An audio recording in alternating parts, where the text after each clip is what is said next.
সকালে উঠেই 1 কাপ গরম ধোঁয়া ওঠা চা না খেলে মন ও শরীর কোনোটাই চাঙ্গা হয় না। দিন শুরুই হয় লিকার চা বা দুধ চা দিয়ে। ঘুম কাটাতে, শরীরে শক্তি যোগান দিতে, সকাল সকাল চাঙ্গা হতে এই 1 কাপ চায়ের গুরুত্ব অপরিহার্য। অনেকে গরম চা পান করার পর ঢকঢক করে জল খেয়ে নেন। এমন ভুল কখনোই করবেন না। পানীয় জল শরীরের সব প্রয়োজন মেটাতে পারলেও গরম চায়ের পর জল পান করলে তা স্বাস্থ্যের জন্য ক্ষতিকর হয়ে ওঠে। শুধু জল পান করা নয়, কেমন জল পান করছেন তাও জানা উচিত। গরম ও ঠান্ডা পানীয় একসঙ্গে খেলে স্বাস্থ্যের জন্য কতটা ক্ষতিকর তা জেনে রাখা অত্যন্ত জরুরি। চায়ের পরপরই জল পান করলে কি কি ক্ষতি হতে পারে জানা আছে? চলুন তাহলে জেনে নেওয়া যাক। 1. চায়ের মতো গরম পানীয় পান করার সঙ্গে সঙ্গে জল খেলে অ্যাসিডিটি বা ব্যথার মতো হজমের সমস্যা হতে পারে। 2. চা খাওয়ার পরপরই জল পান করলে নাক দিয়ে রক্ত পড়তে পারে।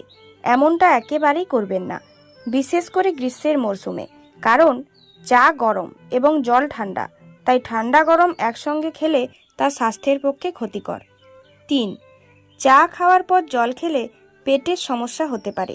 পেটে গ্যাসের সমস্যা, ফোলা ভাব, পেট ফাঁপা, কোষ্ঠকাঠিন্য ইত্যাদি সমস্যা হতে পারে। এছাড়া চায়ের পরপরই ঠান্ডা জল পান করলে পেটে আলসারও হতে পারে। 4. দাঁত ও মাড়িরও ক্ষয় হতে পারে।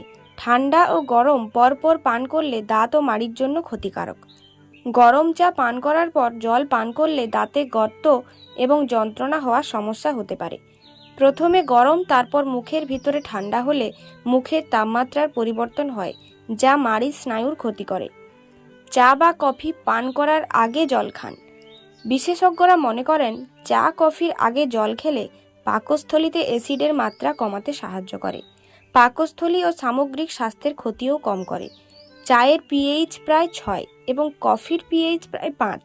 পাশাপাশি সকালে বা সন্ধ্যের সময় চা বা কফি পান করলে অ্যাসিডিটির ঝুঁকি অনেকটাই বেড়ে যায়। তৈরি হয় মারাত্মক রোগ, আলসার, এমনকি ক্যান্সারও হতে পারে। তাই চা কফি পান করার সাথে সাথে এমন ভুল কাজ কখনোই করবেন না। চা কফি পান করার আগে জল খেয়ে নিন।